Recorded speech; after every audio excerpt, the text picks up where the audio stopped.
السلام علیکم دوستو، کیسے ہو؟ امید ہے کہ سب خیریت سے ہوں گے۔ اللہ آپ لوگوں کو ایسے ہی خوش رکھے۔ آج ہم بابائے میزائل APJ عبدالکلام کے بارے میں بات کریں گے، وہ بھی مختصر شارٹ کٹ میں، کیونکہ تفصیل اور ڈیٹیل میں عبدالکلام صاحب کے بارے میں بتانا یا بات کرنے کے لیے صرف ایک ویڈیو بنانا یا ایک کتاب لکھنا ناکافی ہوگا۔ ویسے ان کی زندگی کا ہر پہلو قابل عمل ہے، متاثر کرتا ہے، انسپائر کرتا ہے، لیکن ہم اس ویڈیو میں بس ان کی کچھ ہی باتوں کو سمیٹنے کی کوشش کریں گے۔ APJ عبدالکلام پر کچھ بولنا یا لکھنا ایک فخر اور اعزاز کی بات ہے۔ وہ نہ صرف ایک اچھے سائنسداں تھے بلکہ ایک اچھے شاعر، ادیب اور عظیم انسان تھے۔ انہوں نے ایک مثالی زندگی جی ہے، ایک ایسی زندگی جو لاکھوں کروڑوں لوگوں کے لیے ایک تحریک بن گئی۔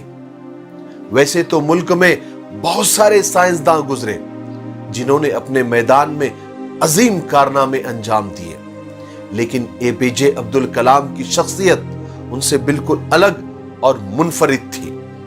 وہ صرف اپنی صلاحیتوں کی وجہ سے ہی نہیں بلکہ اپنے اخلاق، اپنی سادگی اور شرافت کی وجہ سے بھی انہوں نے ہزاروں نہیں، لاکھوں نہیں، کروڑوں لوگوں کے دل جیتے۔ یہ کہنا غلط نہیں ہوگا کہ وہ ایک آئیڈیل انسان تھے۔ علامہ اقبال نے جس آئیڈیل انسان کی بات کہی تھی وہ APJ عبدالکلام کے جیسا ہی ہو سکتا ہے۔ APJ عبدالکلام کا پورا نام ابوالفاخر زین العابدین عبدالکلام تھا۔ 15 اکتوبر 1931 کو رامیشورم تامل ناڈو میں پیدا ہوئے اور 27 جولائی 2015 شیلانگ میگھالیہ میں دل کا دورہ پڑنے سے ان کا انتقال ہو گیا۔ APJ عبدالکلام بھارت کے 11ویں صدر اور مسلمان کی حیثیت سے تیسرے صدر تھے۔ APJ عبدالکلام کو بھارت کے سب سے بڑے اعزاز جیسے بھارت رتن، پدم بھوشن، پدم وبھوشن سے بھی نوازا گیا۔ APJ عبدالکلام کا تعلق تامل ناڈو کے ایک غریب گھرانے سے تھا۔ ان کے والد، ان کے ابا کشتی چلاتے تھے اور کشتی کرائے پر بھی دیتے تھے۔ آج بھارت جہاں بھی ہے بہت سنگرش اور قربانیوں کے بعد ہے۔ پہلا سنگرش تو دیش کی غلامی تھی اور غلامی سے آزاد ہونا تھا۔ دوسرا سنگرش دیش میں کوئی ٹیکنالوجی اور تکنیک نہیں تھی۔ دیش تو آزاد ہو گیا تھا لیکن دیش کا آگے کیا ہوگا کسی کو کچھ پتا نہیں تھا۔ بھارت کو آزادی ملنا ہی بہت بڑی بات تھی، لیکن آزادی ملنے کے بعد یہ فرانس، چائنا اور امریکہ جیسے بڑے بڑے دیش بھارت کو ہر روز نئی نئی دھمکیاں دیتے تھے۔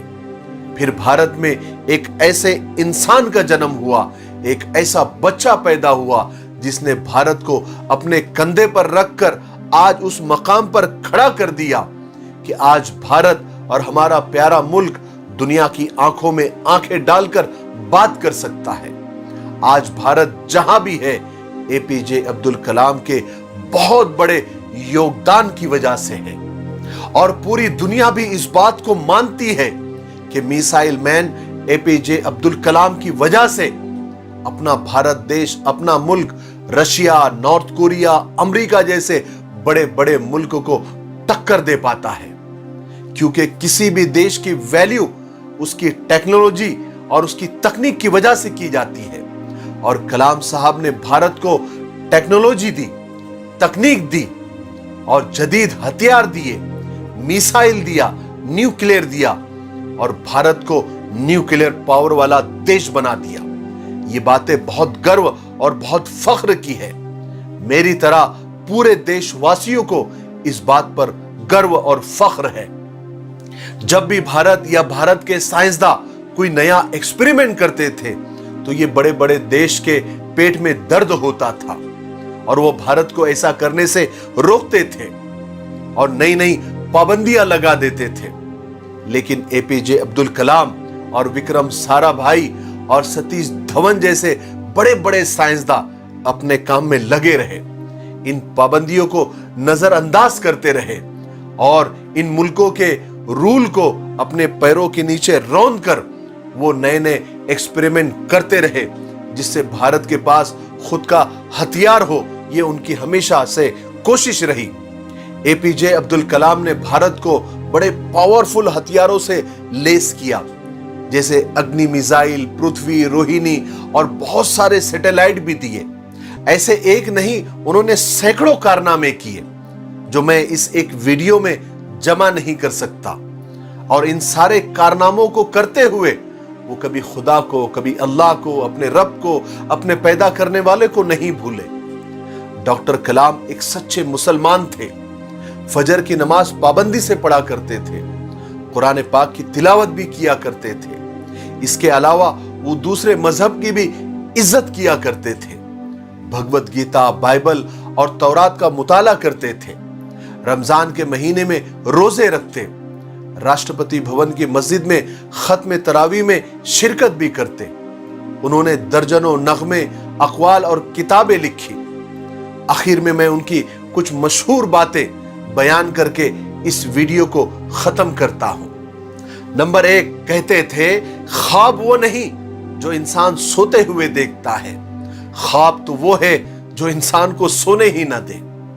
نمبر 2، کوئی بھی زخم ساتھ لے کر چلنا نہیں چاہیے، معافی مانگنا اور معاف کر دینا ہی کامیابی کی ضمانت ہے۔ نمبر 3، اگر تم سورج کی طرح چمکنا چاہتے ہو تو پھر سورج کی طرح جلنا بھی سیکھو۔ نمبر 4، انتظار کرنے والے کو اتنا ہی ملتا ہے جتنا کوشش کرنے والے چھوڑ دیتے ہیں۔ نمبر 5، جس دن ہمارے سگنیچر آٹوگراف میں بدل جائے اس دن سمجھ جانا کہ ہم کامیاب ہو گئے۔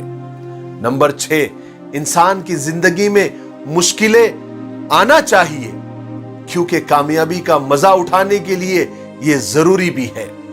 نمبر 7، اپنا مستقبل، اپنا فیوچر ہم بدل نہیں سکتے، لیکن عادتیں تو بدل سکتے ہیں، اور یہی بدلی ہوئی عادتیں ہمارا مستقبل بدل دے گی۔ نمبر 8، پیار کرنے کے لیے زندگی ہی کم ہے، پتہ نہیں لوگ نفرت کے لیے کیسے وقت نکال دیتے ہیں۔ مجھے امید ہے کہ اے پی جے عبدالکلام صاحب کی زندگی سے لیے گئے کچھ حصوں سے ہم کو بہت کچھ سیکھنے کو ملا ہوگا۔ ہو سکے تو اس ویڈیو کو زیادہ سے زیادہ شیئر کریں، میرے لیے، پوری امت کے لیے اور پوری انسانیت کے لیے خیر کی دعا کرتے رہیں۔ السلام علیکم ورحمۃ اللہ وبرکاتہ۔